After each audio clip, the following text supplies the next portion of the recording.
Welcome to the Leadership Hour. This is Steve Adubato with my colleague Mary Gamba, where we talk about every conceivable issue, topic, subject involving leadership and communication management as well.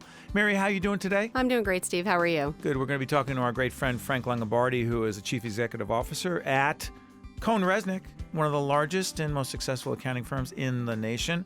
Mary, tell folks where they can find us. Yeah, absolutely. Steve Adubato's Leadership Hour. You can follow us on Facebook, Steve Adubato, PhD. That's Adubato, as well as on Twitter, Steve Adubato. You could also subscribe to the podcast on Apple iTunes and Google Play.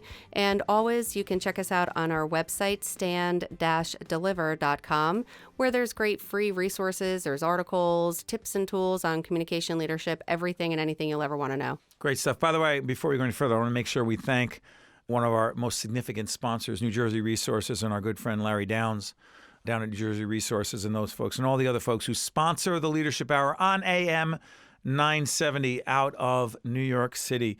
We are now pleased to welcome my longtime friend and colleague, fellow hardcore fan of the New York Yankees, Frank Longobardi, who is partner and chief executive officer of CohnReznick. Good to talk to you, Frank. Steve, great to be here. Thank you for having me on. You got it. And by the way, Frank is, in fact, in Baltimore. And now, while we tape this program, it'll be aired later. But Frank, as I said, is a real Yankee fan through good times and bad, no matter who they put on the field. Frank is in Baltimore. Frank, tell folks outside your hotel room, as the Yankees are playing the Orioles in the series as we speak right now. They've won the first two games. Frank, tell folks what you're looking at right now outside your hotel room. It's pretty ironic. I'm looking right outside my room, and what I see is Camden Yards. I see the entire field from the infield on out, so it's kind of like an opening, and I can see all the seats. They're empty right now in the field, and it's pretty special. Last night I actually watched, before our meeting got started, I was watching batting practice, and Monday night we were very fortunate, and we had about 250 tickets, and we went to watch the Monday night game, and I'm happy to say I stayed to the end. It was a great comeback. Good stuff. We're listening to Frank Longobardi. And for those who don't know CohnReznick, and I need to disclose this, I've been providing leadership and communication coaching at CohnReznick for a little over a decade. And Frank and I have collaborated on a whole range of things, and I learned an awful lot about leadership and communication from him. Frank, you're actually at an owners meeting in Baltimore with all of your partners. What is the goal of that meeting, and what the heck does it have to do with leadership? That's a great question. We have about 270 owners, partners, and we get away every May for a strategic retreat. We got here Sunday late afternoon and went into meetings all day on Monday, Tuesday, and half a day today. And the purpose of the meetings is really, one, to create dialogue and communication across our owners group so that everybody has input. They can hear more about our strategic direction and some of the things that we're focused on. And then we also talk a lot about leadership and what their roles are as owners and partners in the business and what the expectations are of them as we continue forward with our strategic plan. We also had a keynote speaker come in on Tuesday morning, also speaking about really three things that are really important right now, and that's talent, how to attract talent, how to maintain, retain talent, technology, which is really big in the profession right now. And then third, about the client experience. What are the things that clients want today, and what are some of the things our partners and owners need to do? So you're listening to Frank Longobardi, who is the CEO at CohnReznick. Frank, you guys the 10th or the 11th largest accounting firm in the country? Actually, we're number 12, just slightly out of the 11 spot, and really slightly out of the 10 spot. It's very bunched up when you go from probably number 8 to number 15. It's probably within 5%. Got it. So, Frank, here's one of the things I definitely want to talk to you about. Because I know the firm so well and because I've worked with so many of your folks, here's what's fascinating to me, and I want you to weigh in on this. Talent. You mentioned talent, that you're talking about not just retaining, attracting, but also developing talent. You were trained, obviously, as an accountant. You've developed into being a leader. That's not easy for anyone, but for some folks who are really, really good accountants, great on tax, great on audit, they're technically superb. but they face real challenges speaking in public, running meetings, doing performance appraisals, dealing with conflict, developing people, etc., the jobs that leaders do. How the heck do you create an environment where those folks who are technically so good gain all these other skills so they can be partners and leaders in the firm? Complicated question, I know. Yeah, but it's a great question, and it's a question that I think people always ask. Are leaders born or are they trained What do you to think? become leaders? I would say 90% of it is training. You're going to get those 10% that are naturally born leaders. They just, from the time they're 6 years old, Right. They're leading their Boy Scout troop or they're leading, their little league team or whatever it may be. But those people are far and few between and pretty much can probably do anything they want to do. What we try to do is say, listen, you got to bring out the best in your people and know what their strengths are and know what their weaknesses are. And not everybody is going to be the same type of leader. It's not a mold that you can just fit everybody into. I think you really have to work individually with those people, understand what they're really good at and hone that, and then also what they need some help with. And we do a lot of that with classroom training, and you're a big part of that. I mean, you help us with that all the time and coaching our people. We do a lot of emerging leaders programs, so when they're at a younger age, we're trying to teach them what are some of the aspects of leadership. And, a lot of it is really around talent development. How do you develop talent around you? A lot of it's about perpetuating the firm and knowing what the firm does and how to help clients. And then a third piece is around being, what we call the trusted business advisor. And we try to train them to say, listen, you can't be successful today just providing compliance services, whether that's tax, assurance. You really got to become an advisor. And that means understanding the client. What are the client's objectives? What is the client trying to achieve? How do we help them get there? Introducing them to the right people. Sometimes it's people within our firm. Sometimes it's people outside of our firm. But it's knowing enough about their business and their objectives to get them to the right resources. You're listening to Frank Longobardi, who is the Chief Executive Officer at CohnReznick. This is Steve Adubato. It's the Leadership Hour with my colleague, Mary Gamba. I'm going to follow up on this. So, Frank, what I'm curious about is you're talking about the accounting profession, the field changing. So one of the themes that you and your colleagues are talking about in Baltimore on this 3-day owners meeting is change being the only constant. So here's the question. What about if someone says, wait a minute, hold on, and this isn't just about accounting, it's about the legal field, the banking field, the healthcare field. I went into accounting, and this is what it took. And Frank, I hear this in terms of coaching at your firm. I got into accounting, and this is the way you become a partner, and I learned those things, and now I'm ready. And you go, hold on, wait a minute. That's what it took to become a partner 20 years ago, 10 years ago, whatever. What it takes to be a successful partner today is different. How do you deal with someone saying, wait a minute, you guys changed the rules on me? You say, Frank? Yeah, that's a really good question. And what we try to do is from the time people start with us is teach them the tools of the trade and that it's not enough just to be technically competent. That's almost a given today. You've got to be strong technically, whatever field you're in. But we try to train them to be industry experts so that they understand the industry. And we encourage them at some point when they become like a manager to pick a field, pick an area of industry that you want to specialize in and become an industry expert. So we try to give them that ammunition up front. I think the bigger question, Steve, is what happens to the partners, owners that have been owners 20, 25, 30 years, and they got in as owners under the old model. But the world has changed.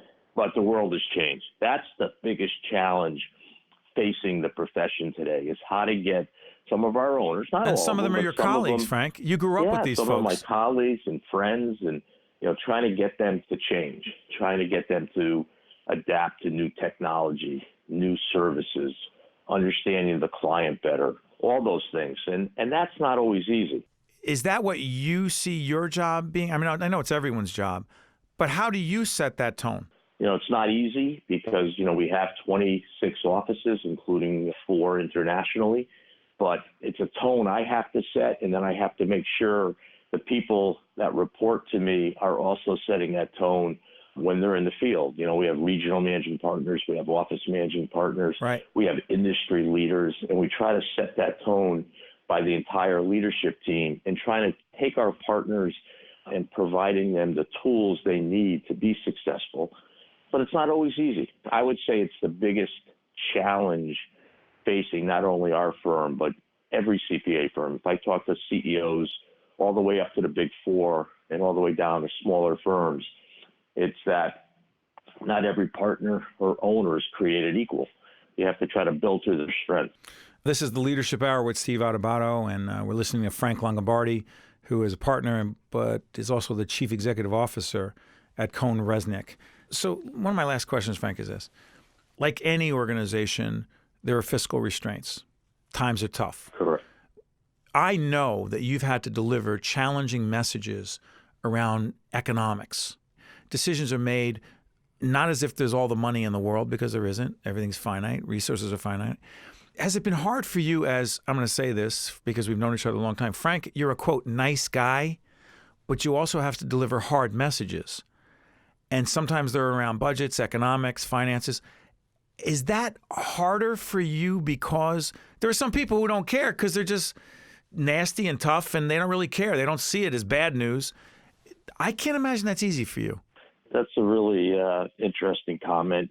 I would tell you that prior to, maybe the last 10 years, I would say I probably had difficulty with that, Really? in the sense that, that it isn't easy always having to deliver the bad news, right? Nobody likes to do it. I would tell you over the last 10 years, I've gotten really good at it. How, Frank? Because it's not someone says it's not my personality. It's not your personality either. Well, I think today people want transparency and they want honesty. Okay, those are two real important attributes of a leader, transparency and honesty. And I think just knowing that somebody wants to know from you, if let's say it's my direct report, that they're not doing a good job, and that they're not maybe cut out for the position. And we have to move in a different direction. Now, what you can't do as a leader, and listen, I think everybody's had this situation before. What you can't do as a leader is you can't surprise somebody. That's got to be part of the ongoing counseling and making sure that the person understands there's certain things they have to get better at. And if they don't get better at them, then you owe it to the organization to make a move, to make a change. I can't just think about myself or my friendship with somebody. I really have to be responsible for 2,700 people and 270 partners. I mean, that's really the way I kind of approach it now and understand I got to make the right decision. So finally, Frank Longobardi, here's the question. The other thing about leadership is, and I know you believe this because I've heard you say it, and more important, you live it every day, that leaders, yes, you have to be concerned about, deal with the bottom line every day, but giving back is a big part of leadership. Philanthropy is a big part of leadership, and I'm going to be honored once again. This isn't a plug, it's just a fact. The CohnReznick annual golf outing's coming up as we tape this program. It may be heard after, but that annual outing, I believe we're in Jersey City, Frank, right at Liberty? Yes. And you're going to raise a significant amount of money. Frank, tell folks exactly where the proceeds go. And one of those organizations you're very much connected to, which is the Joe Torre Safe at Home Foundation, right? Yeah, we've been doing this outing for years. And CohnReznick, we have our own foundation that the partners fund every year. And we utilize those dollars to help across our offices and many of the local communities. But our golf outing, which we have some great sponsors that have been very supportive of really two organizations. We normally raise about $150,000 and give $75,000 to two organizations, one being the Special Operations Warrior Foundation, which is just an incredible foundation helping our special ops people who either are wounded or killed in action, making sure that we have a promise to them of sending their children to college. And that's really special to meet some of the kids that we've actually sent to college. It's incredible. Yeah, it is. Really, really cool organization. The second one is one much closer to me is Joe Torre Safe at Home Foundation, which is built around, domestic violence and Joe's own struggle with domestic violence in his household as he was growing up. And we've got a real passionate board And we're really, working hard at funding what we call Margaret's Place. And Margaret's Place is named after Joe's mom. She was a victim of domestic violence. She was a victim of domestic violence. And what he does is we provide, with Margaret's Place in some of the schools, we provide a safe place for kids to come to that are either troubled by domestic violence in their household or even other issues that are around the world today in terms of discrimination or bullying, and we can help give them a safe place to go. And it's a pretty special program. It sure is, and we're looking forward to a great outing. And Frank, listen, not only do we wish the Yankees a great rest of the season, we wish the team, the family at CohnReznick, and you as the leader of the organization a great deal of success in the rest of 2019, and it's an honor to be a small part of a big and great organization. Frank, thanks for joining us on the Leadership Hour, my friend. Steve, thanks for having us. Mary, appreciate it, and you guys have a great day and a great Memorial Day weekend, everybody. You got it. That was Frank Longobardi. We're actually taping right before Memorial Day. You'll hear it after. This is the Leadership Hour. I'm Steve Adubato. Mary Gamba and I will be back right after this break. This is Mary Gamba. If you want more leadership tips and tools, log on to stand-deliver.com. That's stand-deliver.com. This edition of the Steve Adubato Leadership Hour has been made possible by New Jersey Resources. Welcome back to the Leadership Hour. This is Steve Adubato with my colleague Mary Gamba. We were just listening to Frank Longobardi over at CohnReznick as he's watching the Yankees and the Orioles play right now. They're having an important annual meeting at CohnReznick. Mary, let's pick up on a couple of points that Frank was making. Yeah, absolutely. Frank touched on so many great leadership tips, tools, things that they do at CohnReznick that are really applicable to anybody, any organization, any size. The most resonating topic for me was him talking about talent development. Talent development, translate that. Well, it could be translated in a lot of ways. I see it because we're a smaller organization of about 8 or 9 people. Our team. And I see it as building from within. We are always looking to build talent to give especially our younger, newer team members, the skill sets that they may need or train them. We do a lot of cross-training on the various roles and responsibilities that we have. So not only can they learn new skills, but then they can move up within the organization. And I think that's a huge part of talent development. Not only giving the skills that are needed, but also recognizing sometimes things that those team members don't recognize in themselves. So stay on that. So we have a smaller organization, but again, there are all kinds of organizations, different sizes. The whole question of talent development, from a leadership point of view, what I'm fascinated by is how often, quote unquote, talent development or developing your people is an afterthought. It's, sometimes we have the money for that thing.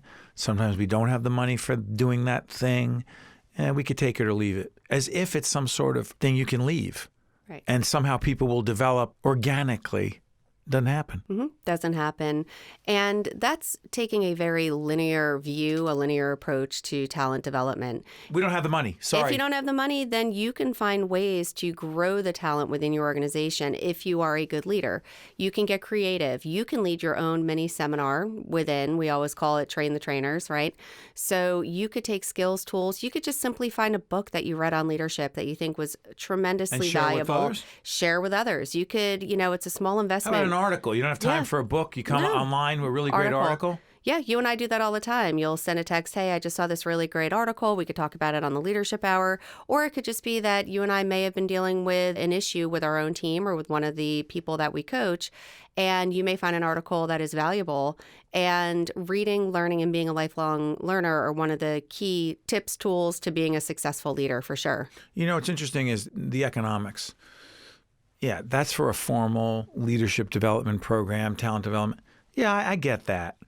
But one of the things that about leadership, talent development that bothers me is that someone will say that I'm coaching, and by the way, let everyone know that because there are a bunch of free articles and ways they can access tips and tools without spending any money. Absolutely. So stand-deliver.com is our website. And really in the last 20 years, we've just created a library of free articles and resources with tips, tools. It's broken down. You can go into the search engine if you're looking to lead a meeting, if you're looking to facilitate a panel discussion and you've never done it before. How about doing a performance review of an employee? Performance review of an employee. If you are going on a job interview because you're looking to change jobs or you're interviewing someone to fill a position, tips, tools are there for free. If you're looking to spend a little bit of money, and I think it's good money to spend, you have a great book, Steve, called Lessons in Leadership with a lot of great, you dive deeper into those topics, and it's a very user-friendly tool. And again, that's all at stand-deliver.com. That was Mary Gamba. This is Steve Adubato. Brian Perdue, our producer, jump in anytime you want. But here's the other thing I want to follow up on. Some of the folks that we've coached will say, oh, yeah, because I'll talk to them about who they mentor, who they coach. And they'll say, well, I have 4 official mentees. And I'll say, what do you mean you have 4 official mentees? And the client will often say, I've been assigned 4 people, Jim, Jane, Mary, and Bob.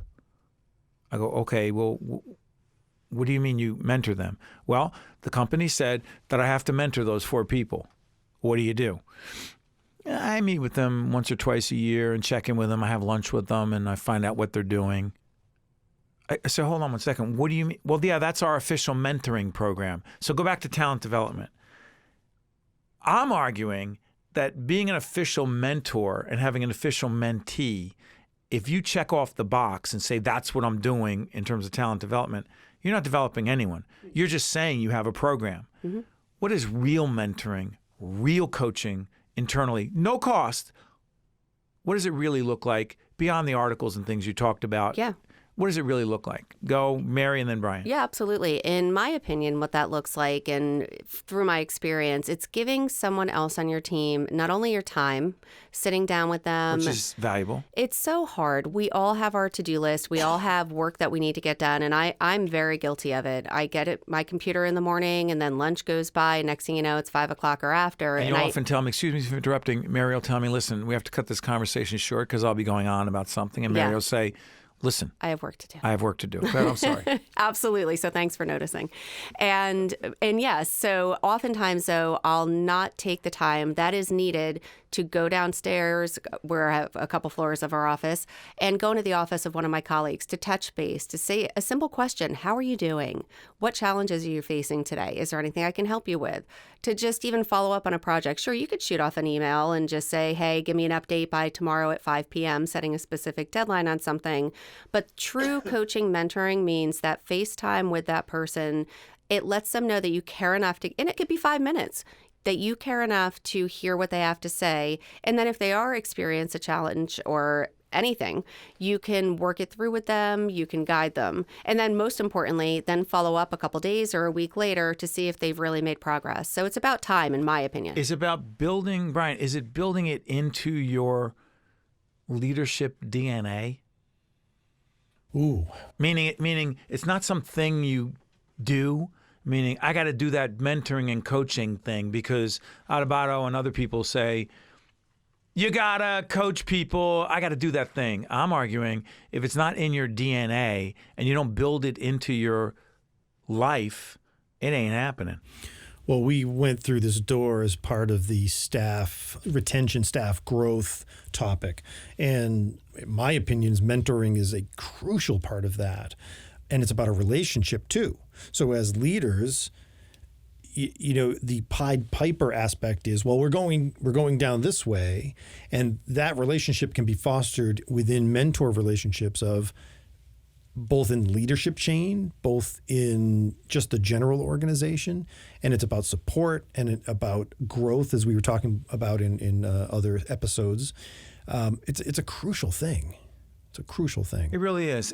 But, you know, as Mary was saying, it's sometimes easier not to. Oh, it's so much easier not to. And we often measure ourselves by, quote, how many things we got done that day on our to-do list. This is fascinating to me. You have one, I have one, Brian has one. So many people listening to us on the Leadership Hour on AM 970 or on our podcast right now. Yeah, I know. We all have our things to check off. But very rarely on that list is touch base with Jane, touch base with Jamal, touch base with someone on your team to spend 5 or 10 minutes with. Why we don't put it on the list? And I'm arguing, if it's not on the list, you do it as an afterthought. It doesn't work. It doesn't work. And then you will find yourself in a situation where you have staff turnover. You're going to find yourself in a situation where... Why? Because people aren't going to feel valued. A paycheck is one thing. You're going to get a lot of people who are just in it for the paycheck and they need it, and that's why they come to work every day. But the majority of professionals, if they're a serious professional, they are looking for a career. They're not looking for a job. They are looking for an organization that they believe in. And in order for them to truly believe in the organization, they need to know that the leader of that organization believes in them and their development. And that 5 minutes matters that much? It really does. It doesn't take long. And some people, it may take a lot longer. And frankly, if it takes that much longer, then maybe they're not in the right seat on that bus. And then you have a whole other problem that you're dealing with. Well said, Mary. Brian, jump back in. Yeah, I have a question for you, Steve. For leaders listening to this episode, let's say they are engaged and motivated to mentor. What advice would you have for them if mentees are not so motivated and that struggle? Oh, that's a good one. So I'm curious on that too. You know, it's funny. Well, Mary, you and I talk about this all the time. We do. So here's my thing. I keep thinking that everyone's got something that they're motivated by, and the leader's job is to figure out what that thing is. And if you can't figure it out, somehow it's a leadership failure. Then I meet some other people who you try this button, this issue, this approach, that approach, and you don't seem to see the light bulb go on. You don't seem to see the flash of, oh, wow, yeah, I'm all in now. And you think, well, maybe it's them. So you're in a relationship when you're breaking up. What do you always say, Mary? It's not you, it's me. Okay, well, see, you knew where I was going with know. that. Okay. That's what I'm saying. But sometimes it is them. Yeah. And the question is, if it's them, that other person who's very hard to coach, who's very hard to find the spark, who doesn't respond to the 5 or 10 minutes or 2 hours, whatever it takes. Mary said, well, maybe they're not the right person to be on the bus. The other question is, what about if they're really good at their job, the parameters of their job? They're not going outside that. We've talked about this before. Does the good leader say, you know what? Not everyone is going to respond to this mentoring coaching thing. Let that person be the best they can be in that job, and let me just let that go. You know my answer to that, and it is yes, because... We don't necessarily agree, but go ahead. I know. We agree to disagree on this one for sure. However, there are certain times that a person will fill a role and do his or her job, and it is okay. What do you mean, a peg in a not a round cog peg? in a wheel or whatever those Really? I am the worst at Cogs those. in a wheel? There is a place, as long as they're doing their job, as long as you feel like the pay is it makes sense that it's in balance with what they're doing and they're providing a service. And you and I have agreed to disagree. I think it was probably the first podcast that we realized we didn't see eye to eye, that there are people that truly will never be a quote unquote leader, that there is a role sometimes for doers. And that is where this person that maybe doesn't want to be coached, but they do a heck of a good job at what they're doing, it's okay to have them if they are filling a need that you have in your organization. Wow. That's my opinion. Wow. You know, I don't know if there's a right or wrong to this, because every organization, every leader has to figure out his or her what the organization has to achieve in a competitive marketplace and whether that person is worth what you're paying them. But I will say this, for a leader, and again, you don't need the title of leader, just be a leader. It is incredibly frustrating to not be able to figure out how to tap into that person's passion, how to figure out what, I don't want to say button to push, because they're not a computer. They're not a robot. But you sit there and go, it's my failure. And I know you don't see it that way. I don't need to debate this anymore. But then there's a degree of resentment on the part of certain leaders, and I'll put myself in this position, who say, wait a minute. I'm invested. I'm all in. Mary's invested. She's all in. Brian's invested. He's all in. Why is this person in enough not to fire that person? But they're never going to be all in. But Mary says they're good enough. And that, basically, you're making the they're good enough argument. Yeah. No, I think, well, and not that they're good enough, that they're good, that they are good at doing what they're doing, what they were hired to do. And sometimes you do have to realize that sometimes you can't change, not even sometimes, all the time. You can't try to change somebody else. You can only change the way that you think about that person or perceive them. No, you can't. Well, you can't change someone? Mary, you're a walking example. Certain people. You can't change we're talking about those people that are stubborn. They're not going to budge. They think they're as good as they can get. But if they're still performing a service and filling a role, I'm okay with that. And so you're saying the really good leader realizes the difference between, and I'm not saying because it's Mary Gamba, a Mary Gamba who says, and we've talked about this a million times, I'm not a public speaker. I don't get out there in public. And now Mary's co-hosting this radio show and speaks in public all the time, was open and willing to change and be uncomfortable and have her neck turn red and get past that. And others, you're saying a really good leader doesn't make everyone, oh, Mary Gamba did it, why can't you? That's what you're saying. Yes. Yeah, I don't think there's a one-size-fits-all approach when it comes to leadership, and there could still be a place for certain people who maybe aren't coachable to that same degree. But let's make it clear, though, in the few seconds we have left, that person will never truly reach his or her potential. I agree completely. Nor will they continue to move up in the organization the same way that I did, or somebody that's just as much of a. But that's okay if they're still filling the need that you have in the organization. But finally, Brian, some of those same people, when they don't get the promotion, when they don't get more money, when they don't advance, they're like, hey, I'm, quote, doing my job. Finally, Brian. Oh, you read my mind. What happens when that person who's doing their job, who's the cog in the machine, comes to the manager's door, the leader's door, and says, hey, I want a raise, and you've already been trying to mentor them? Oh, a dilemma. Yeah, and Brian stopped because he knows he can read the clock. That's why the only reason he stopped. We opened the Pandora's box at the end of the Leadership Hour. Thank you, Brian. Thank you, Mary. Thank you to Frank Longobardi at CohnReznick.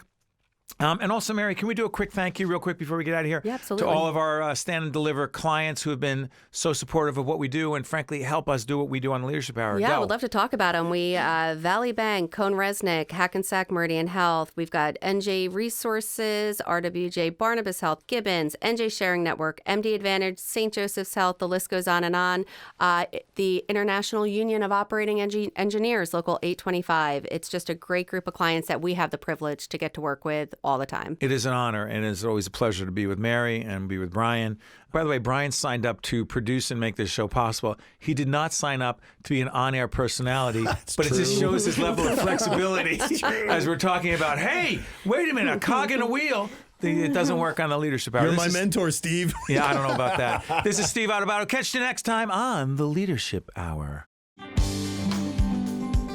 This is Mary Gamba. Stay tuned. We'll be right back with State of Affairs with Steve Adubato, where we look at the most pressing issues facing the state of New Jersey. This edition of the Steve Adubato Leadership Hour has been made possible by New Jersey Resources. This is Tracy Thompson, New Jersey's acting insurance fraud prosecutor. The state of New Jersey is making learning about and reporting insurance fraud easier than ever. At njinsurancefraud.org, you'll find tips on identifying insurance fraud and a simple, confidential form for reporting it. Report it, end it.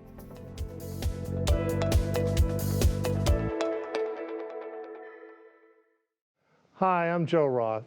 At New Jersey Sharing Network, we're committed to saving and enhancing people's lives through organ and tissue donation and informing people about our life-saving mission. That's why we're proud to support programming produced by the Caucus Educational Corporation and their partners in public television. Funding for this edition of State of Affairs with Steve Adubato has been provided by the Northward Center, Guarini Institute for Government and Leadership at St. Peter's University, New Jersey Sharing Network, dedicated to saving lives through organ and tissue donation, the New Jersey Education Association, New Jersey Resources, the New Jersey Office of the Insurance Fraud Prosecutor, Office of the Attorney General, and by St. Joseph's Health, a passion for healing. It's what's inside us. Promotional support provided by AM 970 The Answer and by NJ Advance Media.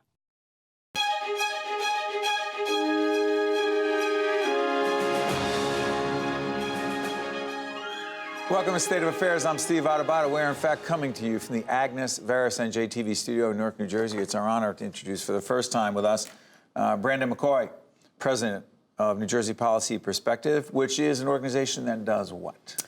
We're a think and do tank that does a lot of policy analysis, particularly around the budget, but also immigration, healthcare, and economic security. And we're in Trenton, and we are providing a lot of analysis on those issues every day and then talking with our partners and legislators. And you are, in fact, succeeding an iconic figure. Yeah. Gordon McGinnis, a former state senator, former head of public television in New Jersey, who was the head of Policy Perspective. And Gordon's been with us many times.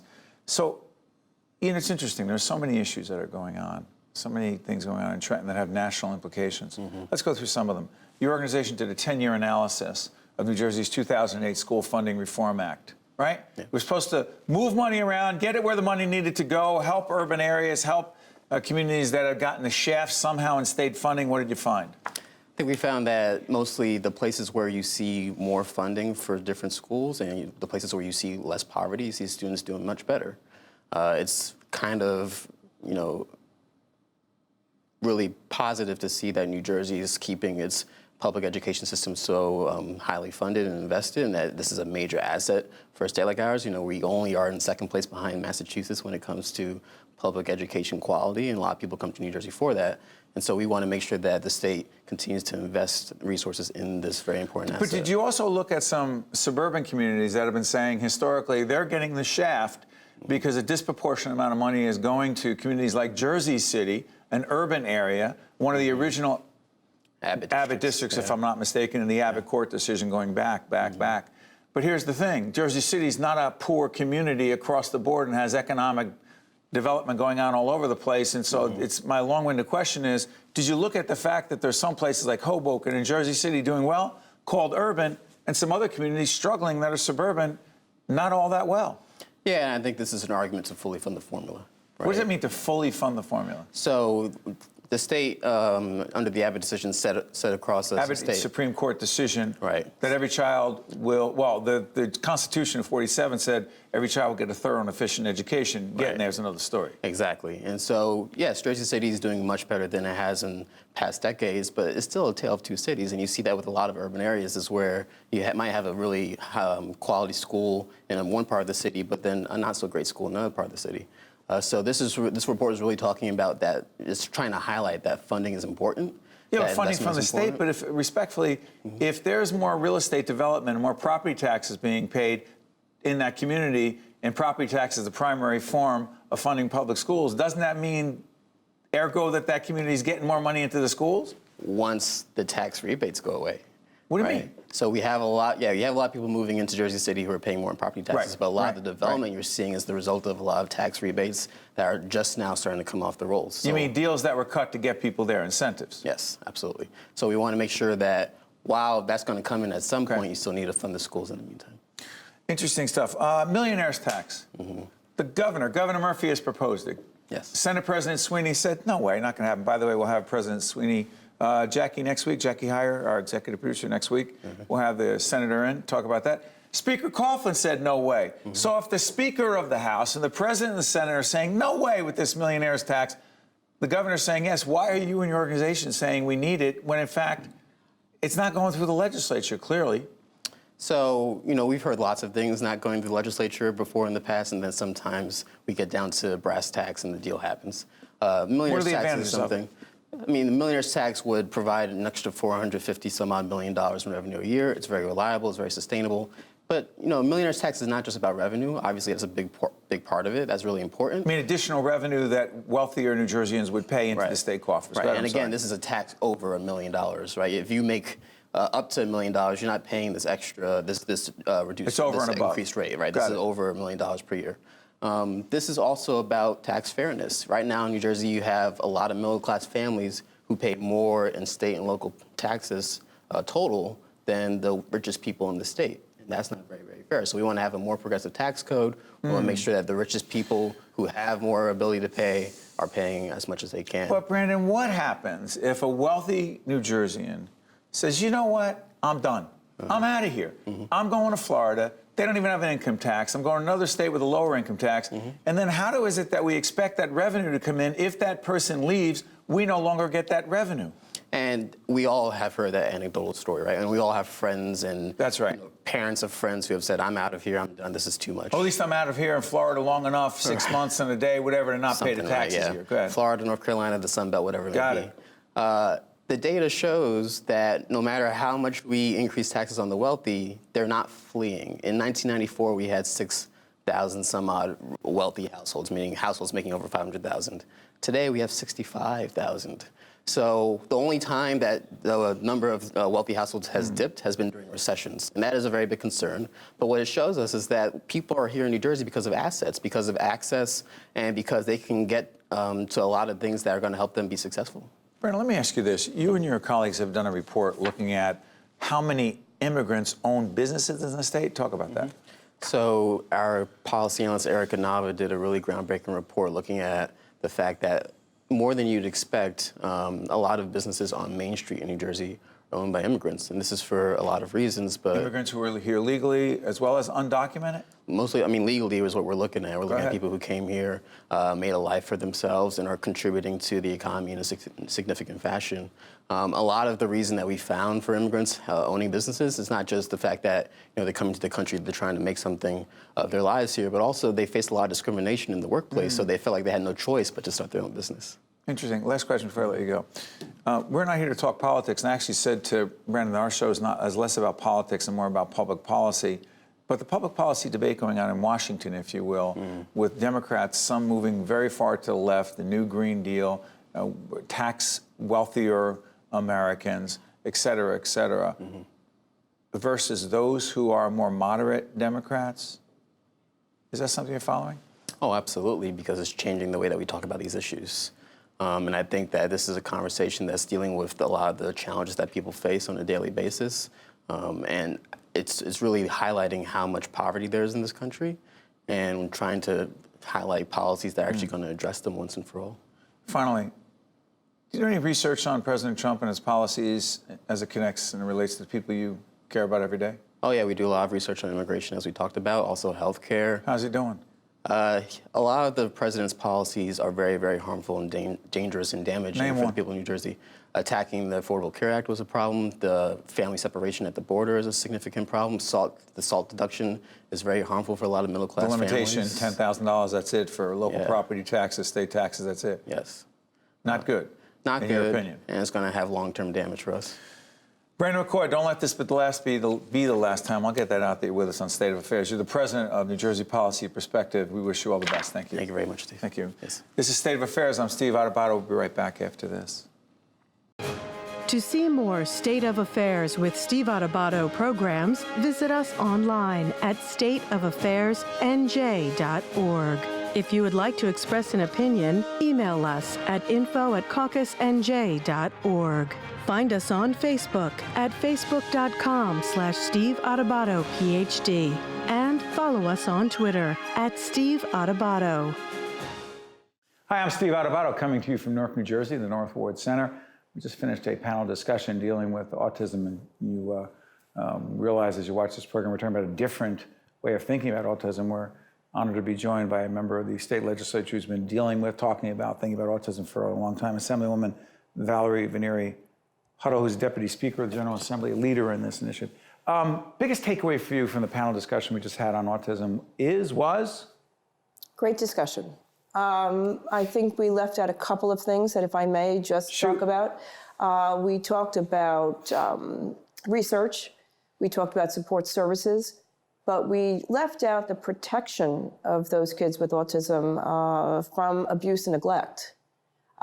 Several bills have been passed and signed into law to make sure... In the state legislature? Yes, to make sure that the caregivers, don't forget, many caregivers, low wages.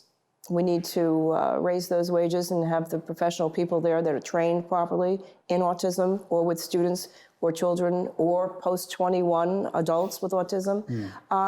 We need to make sure that the parents know what's going on if they're in the group homes, if they're in centers, if they're in day programs. So I think it was a great discussion. We had great advocates. but we need to talk about a few of the bad actors as well, and we need to protect them.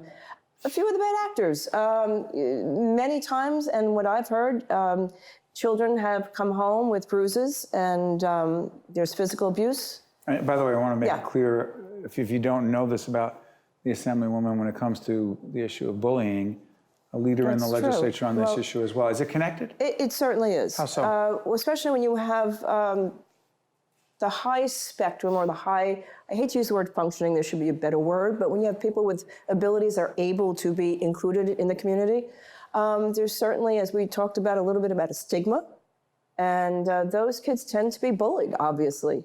And so I think we need to remove the stigma. I think education needs to not only go to the parents and the immediate people that are involved, but the entire community. And that also, teacher training, counselor training. I hate to say it takes a village, but it really does. And I think everyone needs to understand and be aware that people with autism, whether they are low functioning, high functioning, independent, dependent, they all have a special asset, is what we actually heard in this discussion. The other thing you said, Assemblywoman, that I would like you to expand upon, is that there's no D, no Democrat, no R, no Republican label connected to those who seem to care deeply about those dealing with autism, not just someone diagnosed, but his or her family member. Is that true? Is it bipartisan? I believe it has to be. I believe that there should not be politics when it comes to people with special needs that need support services. The only challenges, obviously, is the funding. We have to prioritize that. And I think that whether you're a Democrat or a Republican, 1 in 34 people have autism. Every one of us. In the highest rate in the nation. Highest rate, because we diagnose properly, I assume, and I hope that we have the Commissioner of Health, Dr. Ellen Hall, talked about that as well. Right. We diagnose better than most. At a higher rate, let's just say that. And I believe that's why the incidence here is higher. We have 1 in 34, which is. What about public attitudes, though?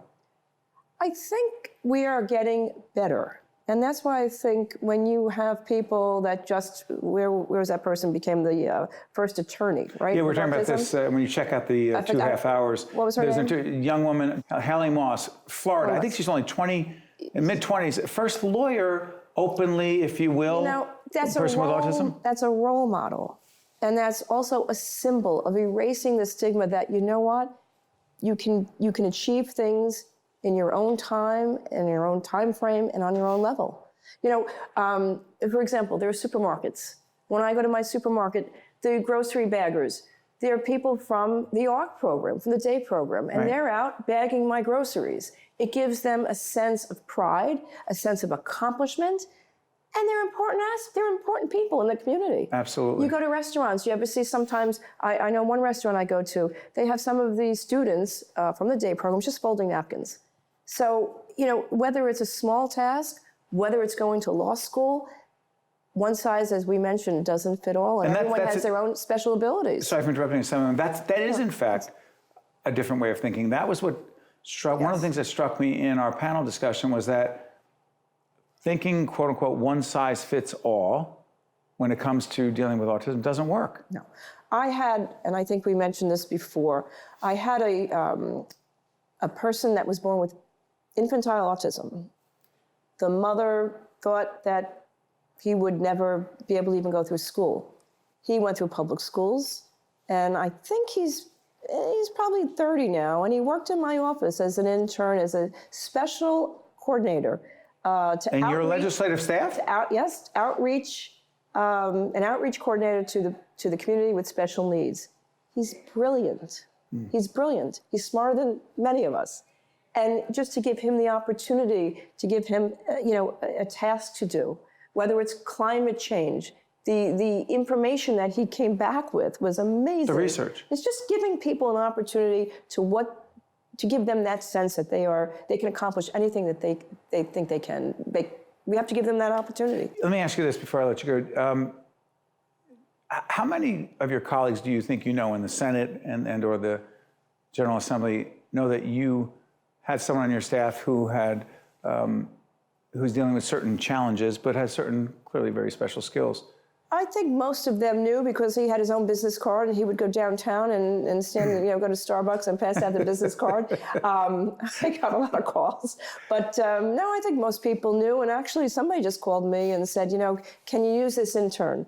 Can you use this young person who has a disability? Right. He's on the spectrum. Can you use him in your office once a week? Of course I could.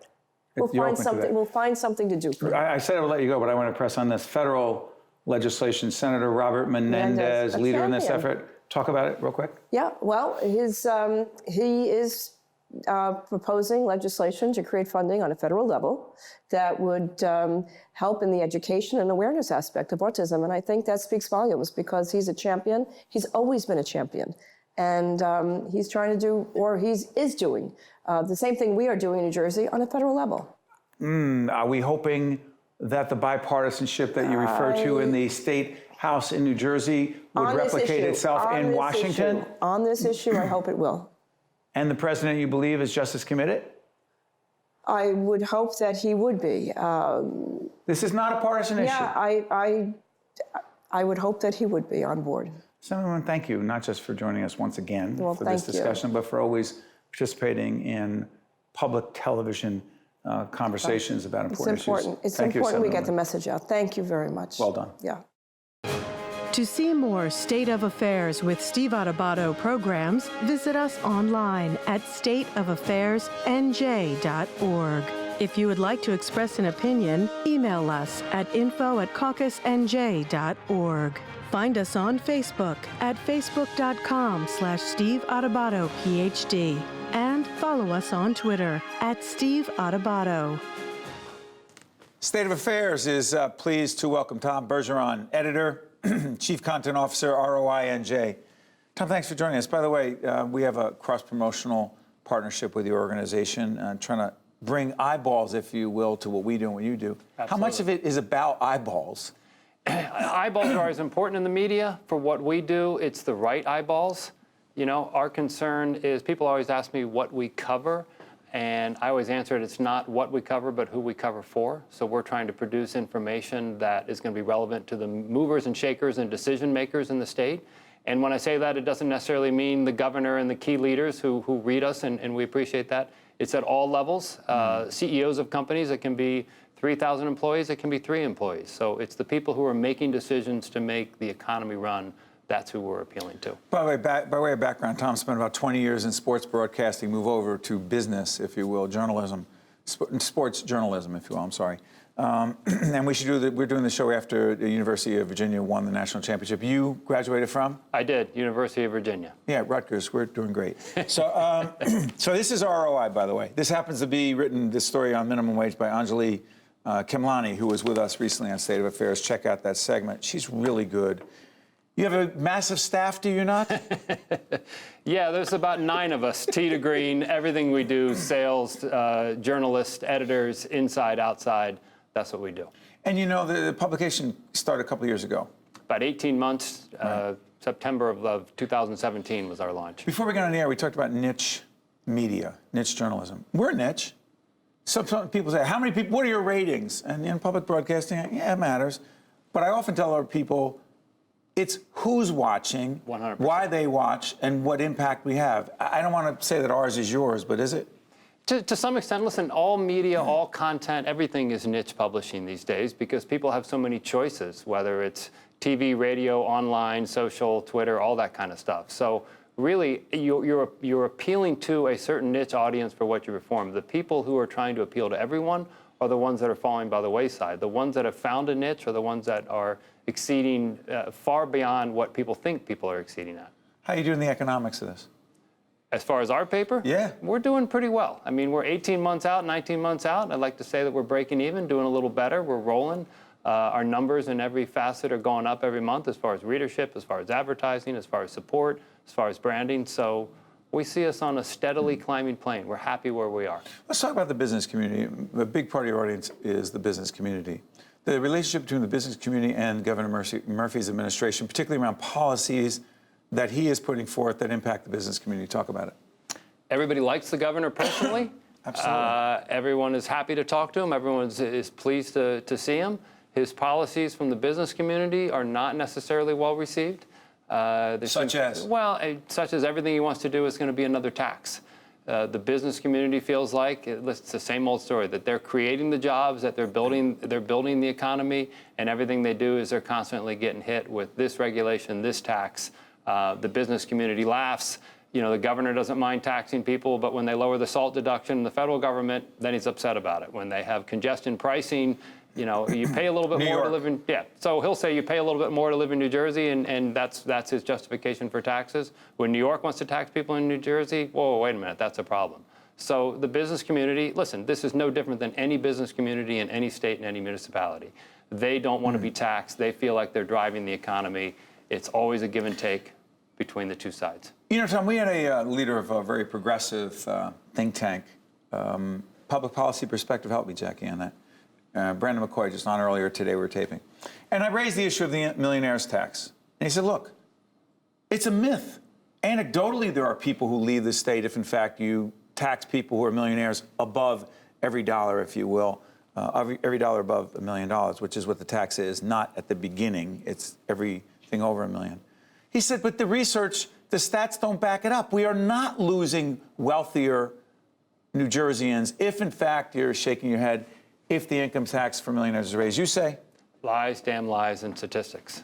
Anyone can quote that. And listen, I don't have the research. I respect what they do. They do a lot of research. From what we hear on the ground, people want to leave. People want to go. When you get to be older and you've established a business, people are spending more time in Florida. They're spending more time in Pennsylvania. People are moving out. There's no doubt about it. This isn't the United Van Line survey. That's a reach of what they're really applying to. But when we talk to business leaders and we talk to the wealthier people, why would you want to be there? And I think the best anecdote is, why is North Carolina doing so well? Why is Tennessee doing so well? Why is Texas doing so well? Why are companies moving there? Why are people moving there?